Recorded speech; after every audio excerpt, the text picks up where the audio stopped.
না না না না না না না। আরে গুল গুল গুল গুলটে গুলটে উল্টে গুলে দেয় দুনিয়া উল্টে। উল্টে পাল্টে দিন কাটে তার গলদপুরে রগবাজি গুলবাজিতে। কি কাণ্ড! পাঁচু ভেন্ডি ঘটনা চালা তার সঙ্গী তার কার সাজিতে। জ্বালিয়ে খেলে গুলের প্যাঁচে দিনকে করে সেরা। গুল গুল গুলটে গুল গুল গুলটে মামা জিন্দাবাদ। উল্টে মামা।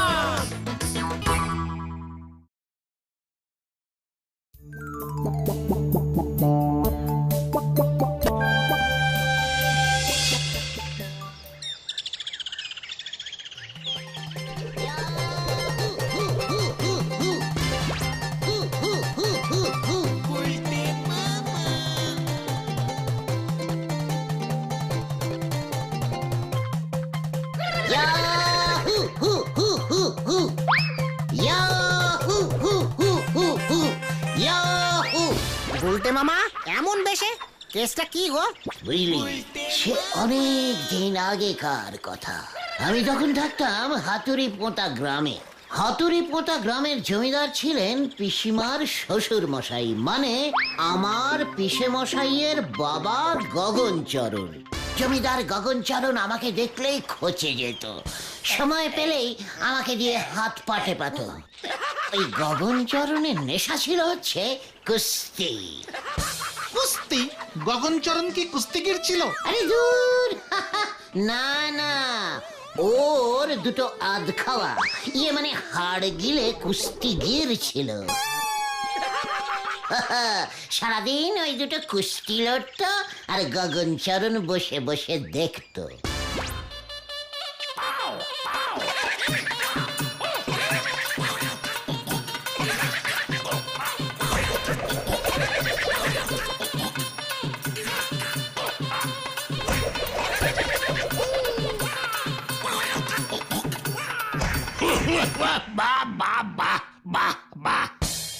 বাপ, এবার ছেড়ে দেন, আর পারছি না।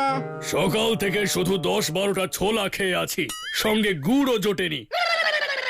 দুধ দেন না, বাদাম নেই, গায়ে জোর আসবে কেমন করে? দুপুরে তো দেবেন 3টে করে বাসি রুটি। ওদের বেশি খেলে শরীরে চর্বি জমবে, এত খাই খাই করিস না, প্র্যাকটিস কর। সামনের সপ্তাহে বড় আধুলি গ্রামে কুস্তির প্রতিযোগিতা। দেশ বিদেশ থেকে বাঘা বাঘা সব পালোয়ানেরা আসবে, তোদের নিয়ে যাব আমি, তোরা লড়বি।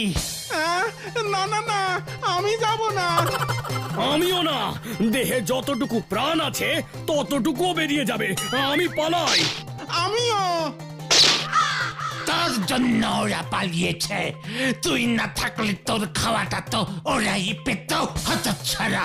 তাই বড় আধুলি গ্রামের কুস্তি তুই লড়বি, মনে থাকে যেন এটা আমার হুকুম। তারপর তো ভাই কি সেই করুণ কাহিনী। যতই গরিব হোক, জমিদার তো হুকুম দিয়েছে, পালন তো করতেই হবে। আমাকে পালোয়ানের ড্রেস পরানো হলো, বুঝলি।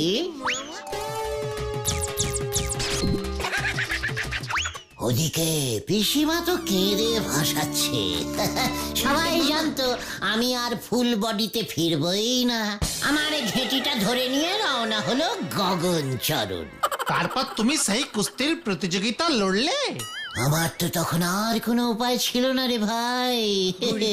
আমাকে সোজা নিয়ে গিয়ে দাঁড় করিয়ে দিল সে সময়ের 1 নম্বর ভুলো পালোয়ানের সামনে। ওরে বাবা, উফ, আমার সিকিকেল টাবুলাস অবস্থা তখন। আমি দেখছি আমার চারপাশে হরিবল হরিবল। আমার সম্বিত ফিরল যখন লড়াইয়ের ঘন্টা পড়ল।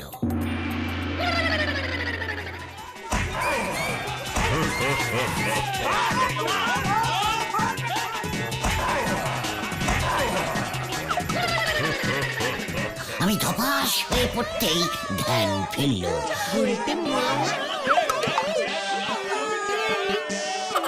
ভুলো পালোয়ান তখন গদার মতো হাত দুটো তুলে আমাকে ধরতে চেষ্টা করছে।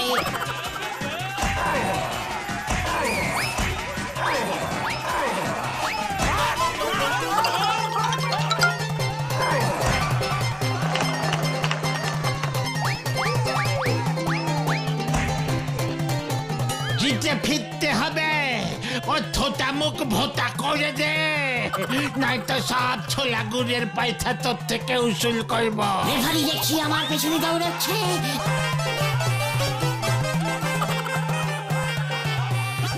আমিও বললাম পুলিশ আর খেলবো না।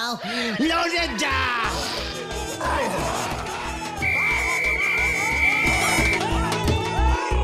দেখলাম খেলতেই হবে, না মানে মরতেই হবে। আর মরতে যখন হবে তখন এভাবে কিছুতেই দাঁড়িয়ে দাঁড়িয়ে ওই ভুলোর হাতে মরবো না। লড়ে যা, ঠ্যাং খোঁজা করে দেব যদি ওখান থেকে না লড়ে পালিয়ে আছিস। লড়ে যা। আমারও হঠাৎ করে একটা বুদ্ধি এলো মাথায়।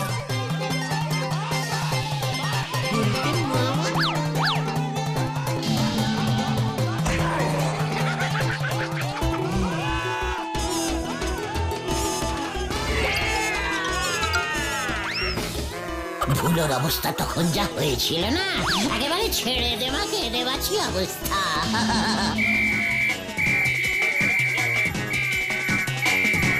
তখন দেখি রেফারি আমার ঠ্যাং ধরে টানছে, আর আমিও ভুলোর গোপ ধরে টানছি। কি কেলটা বুলাচ্ছি।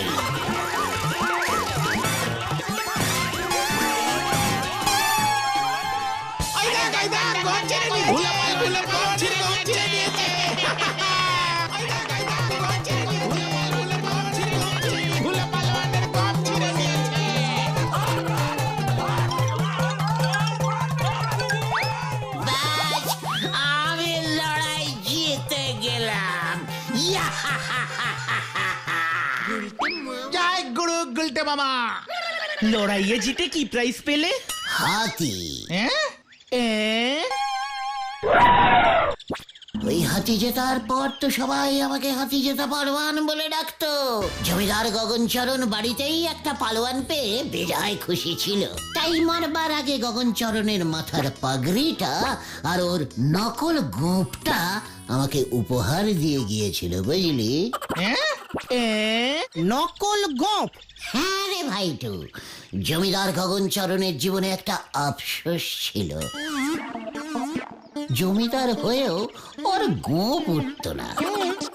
আবার পাকানো গোঁপ না থাকলে জমিদারও মানাবে না।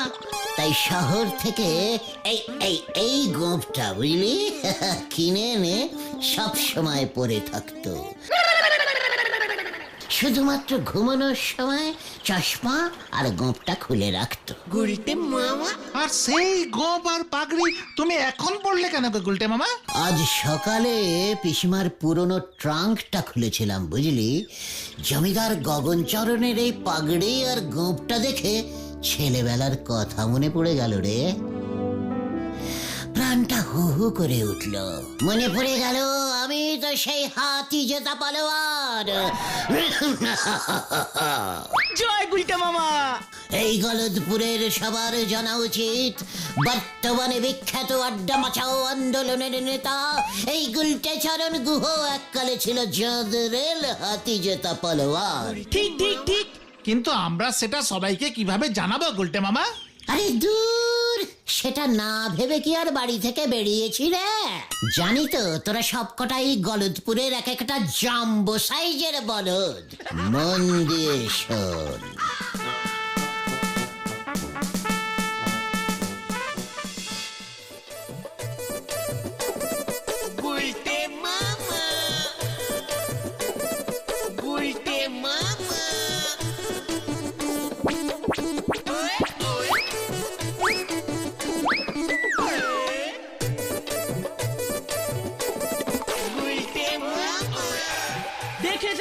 দেখে যান হাতি জেতা কুস্তিগির, দেখে যান গলদপুরের একমাত্র কুস্তিগির পালোয়ান আমাদের গুলটে মামা। ইয়ে মানে হাতি জেতা পালোয়ান। দেখে যান সবাই দেখে যান। ওয়ে বাপরে বাপ, গুলছে আবার পালোয়ান হলো কবে?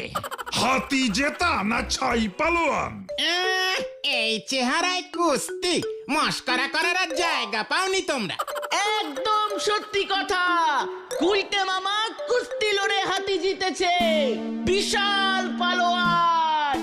দেখে যান দেখে যান দেখে যান। বুঝে বাপজি বাপ, বুঝে বাপজি বাপ, তাই তো বলতেছি এখানে এমন চিৎকার জুড়েছে কে?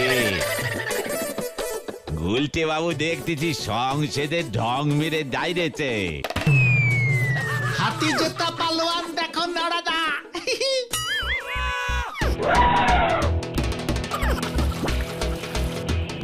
এক কাপ চা খাও দেখি পালোয়ান গুলটে বাবু, রোদের মধ্যে দাঁড়িয়ে আছো, চা খেলে মনে বল পাবে। আমার সারা শরীরে এখন বল রে।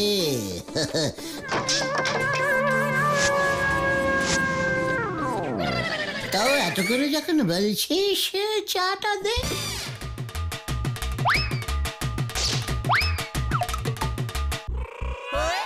আসুন আসুন, বিনা পয়সায় পালোয়ান দেখুন। এ পালোয়ান দেখবো, চল চল চল পালোয়ান দেখবো। পালোয়ান এসেছে, পালোয়ান দেখবো, পালোয়ান। আসুন আসুন, শেষ সুযোগ, শেষ সুযোগ, দেখে যান। আসুন আসুন। এই নোরা, আরে কাপ চা দিয়ে যা তো। কই কই কই, হত সারাটা কই? হ্যাঁ,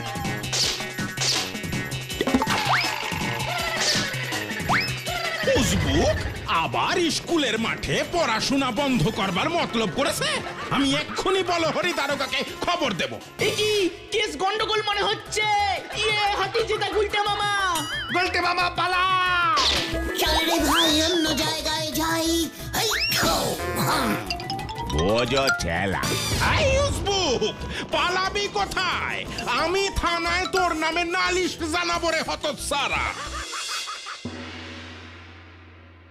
মানে কথা একই বলছো হে হরিবল? ওই গুলটে হতচ্ছাড়া পালোয়ান হয়েছে, তাও একেবারে কুস্তি লড়া পালোয়ান। কি কাণ্ড! তাহলে আর বলছি কি? মানে কথা এতে তোমার আবার কাণ্ড কি হলো হরিবল? আগে বলো হরি। ওই একই হলো। এ সব কি বলছেন? স্কুলের হেড স্যার নটু বাবু ওই গুলটের নামে নালিশ করেছে, ওকে ধরতে হবে। কিন্তু কোন আইনে ধরবো সেটা তো বুঝতে পারছি না গোবিন্দ বাবু। এই শোনো হে হরিবল, পালোয়ানের কথা শুনে আমার মাথায় মানে কথা একটা মতলব এসেছে। দেখি তোমার জন্য আমি কি করতে পারি। উল্টে পালোয়ানকে এবার মনে হচ্ছে আমার কাজে লাগবে। রাখলাম হরিবল। আগে বলো হরি। কি কাণ্ড! হেড স্যার নটুবাবু যে সত্যি সত্যি আমার নামে থানায় নালিশ করে দেবে সেটা তো বুঝতে পারিনি রে। স্কুলের ক্লাসের সময় নাকি তুমি নষ্ট করেছো। ওই দিন নাকি অঙ্ক পরীক্ষা চলছিল, ছেলেরা নাকি পরীক্ষা না দিয়ে তোমাকে দেখতে ছুটে এসেছিল। কে বলেছিল এই ঘটনাটাকে এত চিৎকার করতে? চাপ বাবা। গুলটে মামা, ও গুলটে মামা, এক্ষুনি চলো, এক্ষুনি চলো, ঝোলা গোবিন্দ তোমাকে ডেকেছে। হোয়াট? গোবিন্দ গুছাই আমাকে কল দিয়েছে? হ্যাঁ, বাবাকে দিয়ে বলে পাঠিয়েছে। বাবা আমাকে বললো এক্ষুনি আমি যেন তোমাকে বলি। একদিকে নটুবাবু, অন্যদিকে ঝোলা গোবিন্দ, আরেকদিকে বলো হরি দারোগা। সবাই একসঙ্গে। আমার পালোয়ান হওয়াটা ওদের সহ্য হচ্ছে না রে। তাহলে কি তুমি যাবে না? আলেবাদ যাবো, আলেবাদ যাবো। ঝোলা গোবিন্দের সঙ্গে বলহরি দারোগার যা ইন্টু মিন্টু সম্পর্ক, কখন আবার কি কমপ্লেন করে দেবে কে জানে। তার থেকে বরং চল শত্রুর সঙ্গে মুখোমুখি সাক্ষাৎ করে আসি। চলো। উল্টে মামা।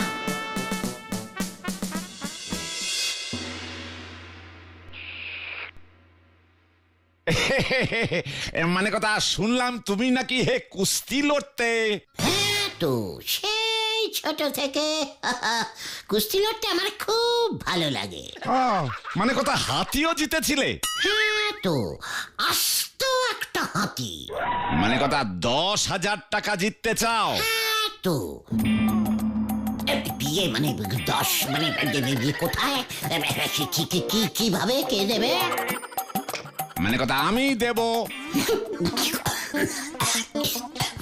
মানে আপনি মানে 10,000 দেবেন?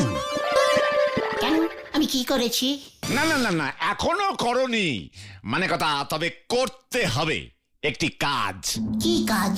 আমার এক খরিদ্দার আছে, মানে কথা তার নাম গজেন্দ্র তালুকপতি, পচাপুটি গ্রামে থাকে। মানে কথা 20,000 টাকার গুড় নিয়েছিল, সেই টাকা আর দেয়নি। আজ প্রায় মানে কথা 40 বছর হতে চললো। গজেন্দ্র গুড় যখন কিনেছিল তখন ও ছিল 30 বছরের পালোয়ান। এখন প্রায় মানে কথা 70 হবে। জানি না ওই টাকা এ জন্মে আর ফেরত দেবে কিনা। মানে কথা তুমি তো কুস্তি লড়া হাতি জেতা পালোয়ান, তা ওই গজেন্দ্র তালুকপতিকে ভয় দেখিয়ে মানে কথা আমার ওই 20,000 টাকা যদি উদ্ধার করতে পারো, তাহলে 10,000 টাকা তোমার হে গুলটে। মানে কথা ভেবে দেখো কি করবে। ভাবা হয়ে গেছে। আমি আজই বেরিয়ে পড়ছি ওই পচাপুটি গ্রামের গজেন্দ্র তালুকপতির বাড়ি। হুঙ্কার দিয়ে আপনার ওই 20,000 টাকা ছিনিয়ে নিয়ে আসছি আমি। চল তোরা। আসা যাওয়ার খরচাটা আমাদের দিয়ে দেবেন স্যার।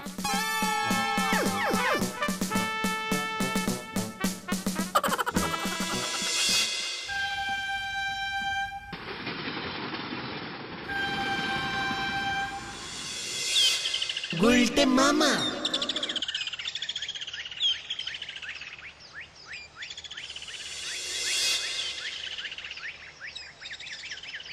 ট্রেন থেকে নেমে সেই কখন থেকে তো হেঁটেই যাচ্ছি, সবাই তো বলছে আর একটু এগোলেই। ওই লোকটাকে জিজ্ঞেস করো তো গুলটে মামা।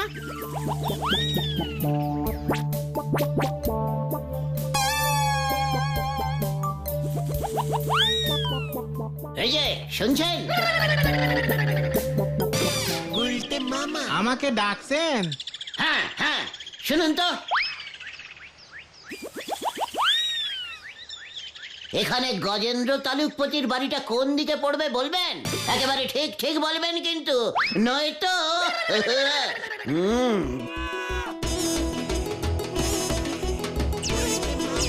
দেখছেন তো আমি কে? কে? ওই গজেন্দ্র পালোয়ান? হ্যাঁ, ওর বাড়ি চিনি তো। পালোয়ান? ইয়ে মানে পালোয়ান? হ্যাঁ তো, আমি হলাম একজন হাতি জেতা মস্ত পালোয়ান। দেখলি কেমন ভয় খেয়েছে, সব ঠিকঠাক গড়গড় করে বলে দিচ্ছে। ও, আপনিও পালোয়ান বুঝি? তা গজেন্দ্র বাবুও তো পালোয়ান, জান না, গেলেই বুঝতে পারবেন। মানে ও কি বলছে রে? হ্যাঁ, গোবিন্দ বাবু তো বলেছিল গুলটে মামা। আমার এক খরিদ্দার আছে, মানে কথা তার নাম গজেন্দ্র তালুকপতি। গজেন্দ্র গুড় যখন কিনেছিল তখন ও ছিল 30 বছরের পালোয়ান। এখন প্রায় মানে কথা 70 হবে। এইবার বুঝতে পারছি। ঠিক আছে দাদা, আমি চললাম। এই ঝোলা গোবিন্দর মনে এই ছিল। তবে তোরা ভয় পাস না, গজেন্দ্র বাবুর বয়স এখন 70। এটাও ভুলে যাস না, ওই বুড়ো পালোয়ান আমাদের কিছু করতে পারবে না, বুঝলি? ঝোলা গোবিন্দ এতদিন ধরে টাকাটা উদ্ধার করতে পারেনি কেন তাহলে? ওরে ঘটনা, এই কথাটা তোর অনেক আগেই বলা উচিত ছিল। এখন চল, নগদ 10,000 টাকা কিন্তু আমাদের চাই। তারপর থেকে আমার নাম হবে 10,000 পালোয়ান। Follow me.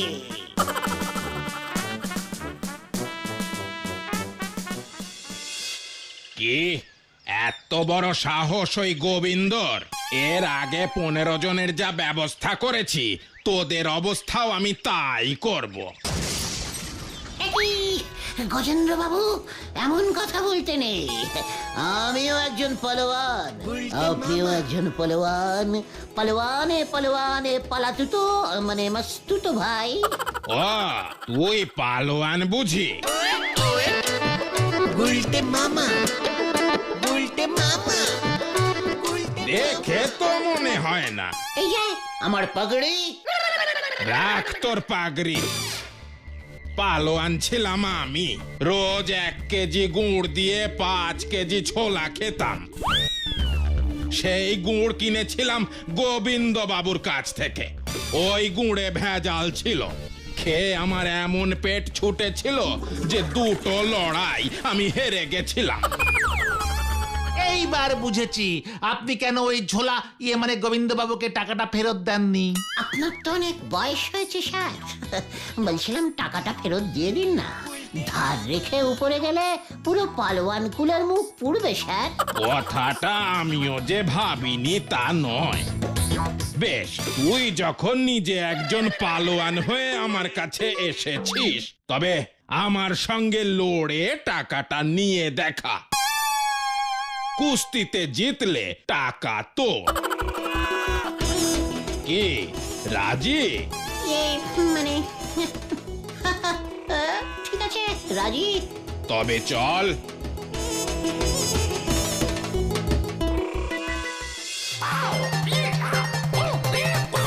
এখনো ভেবে দেখুন স্যার, এই বুড়ো বয়সে কি দরকার এত রিস্কিং নেওয়ার?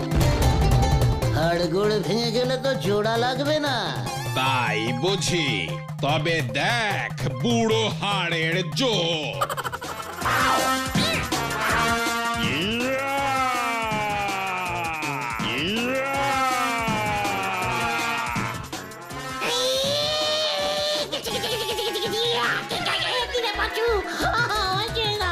আমি বাড়ি যাবো, আমি বাড়ি যাবো। তাই বুঝি?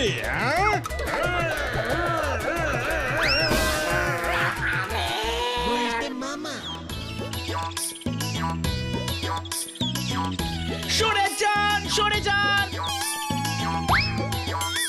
হসপিটাল কেস, সরে যান, সরে যান, সরে যান।